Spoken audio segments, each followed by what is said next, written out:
यदि आप सूर्यास्त के तुरंत बाद पश्चिम में देखते हैं तो आप 5 प्लैनेट्स की शानदार परेड देख पाएंगे, जिनमें से 4 नग्न आंखों से दिखाई दे सकते हैं। जुपिटर, मरकरी, वीनस, यूरेनस और मार्स बढ़ते चंद्रमा के साथ एक आर्क बनाएंगे। ये दुर्लभ प्लैनेटरी परेड 25 मार्च से 30 मार्च तक दिखाई देगी।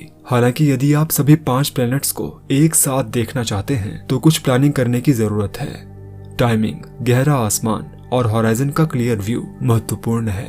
इस वीडियो में मैं आपको इस प्लैनेटरी परेड में कंजंक्शंस की तारीखों के साथ साथ डिटेल्स बताने जा रहा हूँ और लास्ट में एक बोनस आकाशीय ऑब्जेक्ट को देखने के लिए टिप्स भी। शुरुआत करते हैं वीनस से।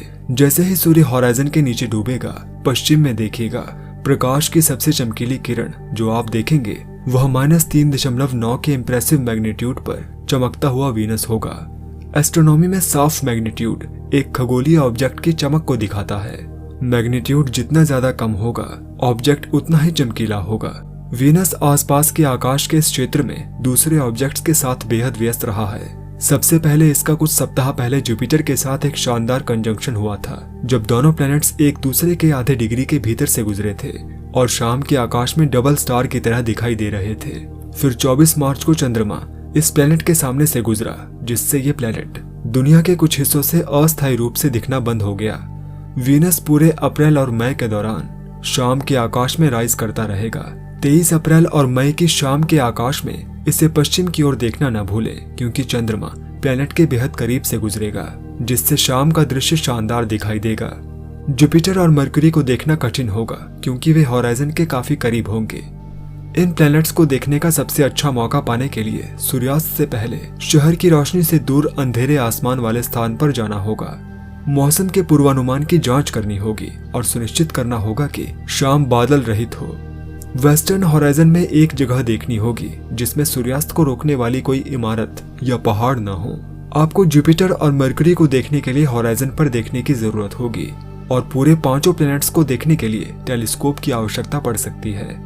जुपिटर वर्तमान में अपने सोलर कंजंक्शन के करीब पहुंच रहा है। इसका मतलब यह है कि ये जल्द ही पृथ्वी के पर्सपेक्टिव से सूर्य के पीछे से गुजरेगा, इसलिए ये प्रत्येक गुजरते दिन के साथ डूबता हुआ सा लगेगा।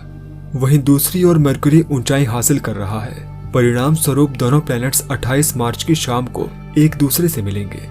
इस दिन के बाद वे स्थानों की अदला बदली करेंगे और जुपिटर मरकरी की तुलना में हॉराइजन के ज्यादा करीब होगा। जुपिटर इन दोनों में से थोड़ा ज्यादा चमकीला होगा। सूर्य के पीछे से गुजरने और कई हफ्तों तक अपनी चकाचौंध में छिपे रहने से पहले जुपिटर को देखने का यह आखिरी मौका है। फिर गैस से बना ये प्लैनेट भोर के आसमान में फिर से दिखाई देगा। यूरेनस वीनस के करीब मौजूद है। हालांकि इन प्लैनेट्स को देखने के लिए आपको एक टेलीस्कोप की आवश्यकता होगी। ऐसा इसलिए है क्योंकि इसका मैग्नीट्यूड +5.8 है। और अंत में मार्स इस प्लैनेट परेड में हॉराइजन के ऊपर हाईएस्ट पॉइंट पर होगा। रेड प्लैनेट 0.92 के मैग्नीट्यूड पर काफी चमकीला होगा। आने वाले कुछ सप्ताह इस प्लैनेट को देखने और उसकी तस्वीर लेने के लिए काफी अच्छे होंगे। जुपिटर की तरह यह सूर्य के पीछे गायब हो जाएगा, क्योंकि ये अपने सोलर कंजंक्शन तक पहुंच जाएगा। प्लैनेट परेड में मंगल ग्रह को देखने की सबसे अच्छी तारीख 28 मार्च होगी, जब 7 दिन का चंद्रमा जेमिनी में रेड प्लैनेट के 2 डिग्री के भीतर से गुजरेगा। अंत में बोनस ऑब्जेक्ट।